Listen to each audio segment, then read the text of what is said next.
नमस्कार। आज के लेक्चर में आपका स्वागत है। आज के लेक्चर में कक्षा 9 के लिए एक्सरसाइज 10.1 वृत्त की जो भूमिका थी, जानकारी थी, वो हम प्रीवियस लेक्चर में ले चुके हैं। इस लेक्चर के अंदर हम एक्सरसाइज 10.1 को करने वाले हैं। बहुत ही आसान है। पहला क्या है, फिल इन द ब्लैंक्स, खाली स्थान भरिए। जो हमारे पास जानकारी है उसी के आधार पर ये जो प्रश्न है इनके हमने खाली स्थान भरने हैं। इनको पढ़ करके, पहला है वृत्त का केंद्र वृत्त के डैश में स्थित होता है। बहिर्भाग अभ्यंतर, बहिर्भाग मीन बाहर, अभ्यंतर मीन अंदर। तो ये देखिए, ये मेरे पास एक वृत्त है, ये होता है वृत्त का केंद्र। अब बताइए ये वृत्त के बाहर है या अंदर? तो कहाँ है ये? अभ्यंतर में। तो यहाँ क्या आ जाएगा?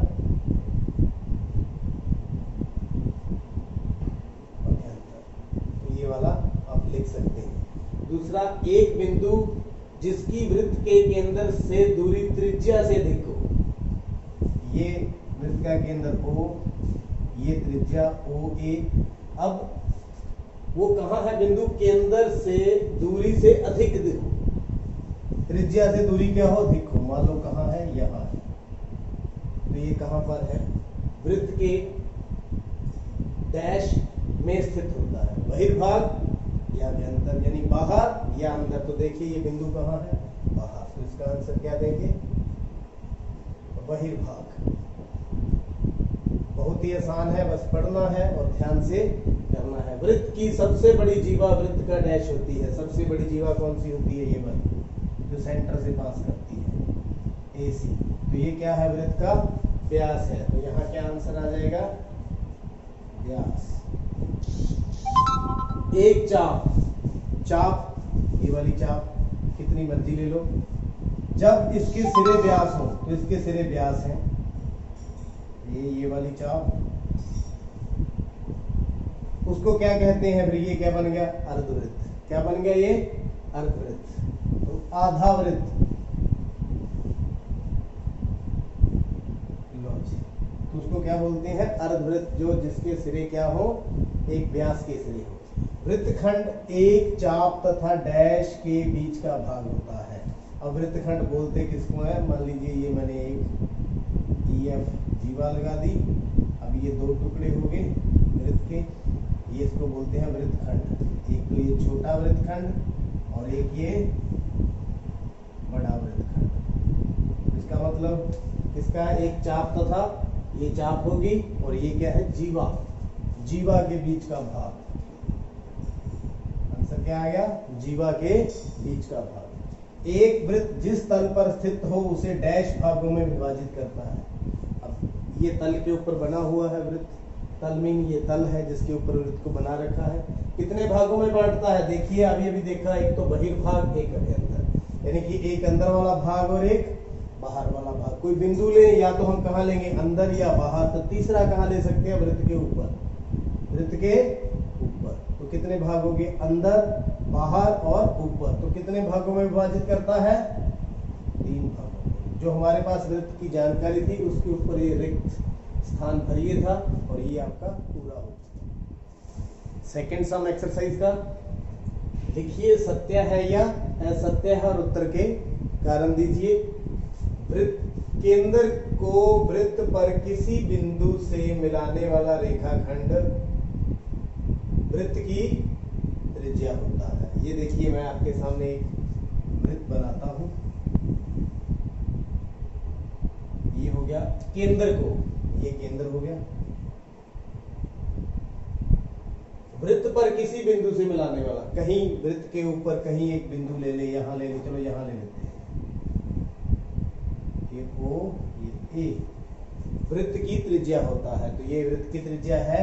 बिल्कुल है। तो ये क्या हो गया फिर? सत्य।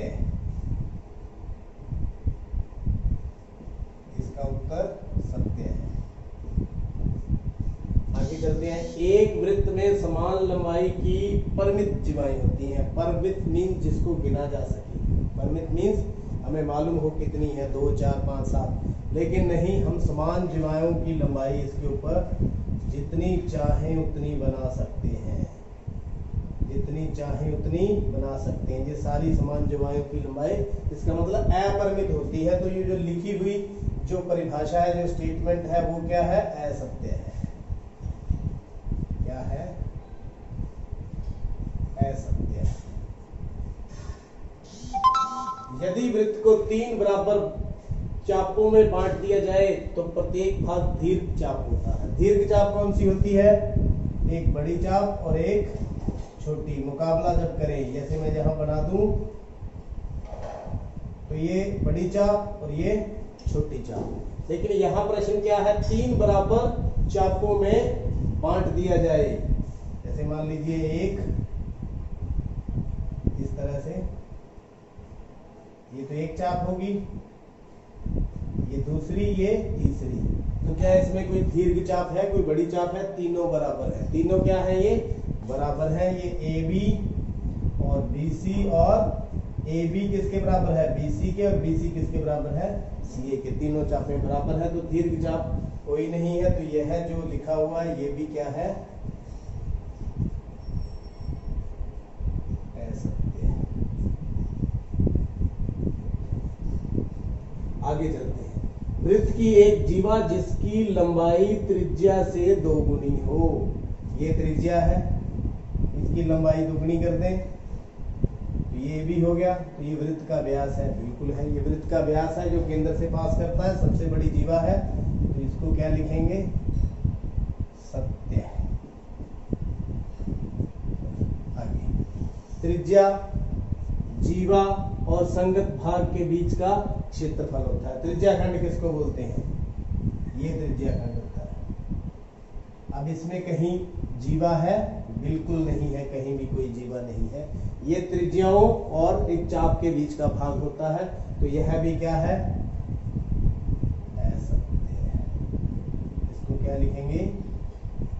असत्य है।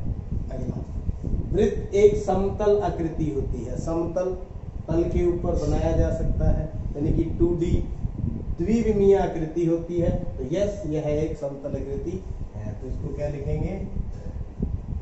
सत्य है। एक्सरसाइज 10.1 बहुत ही आसान थी। आपको पूरी रीजनिंग के साथ समझा दिया गया है। देखते रहिए, समझते रहिए और चैनल को सब्सक्राइब करें। आपका बहुत बहुत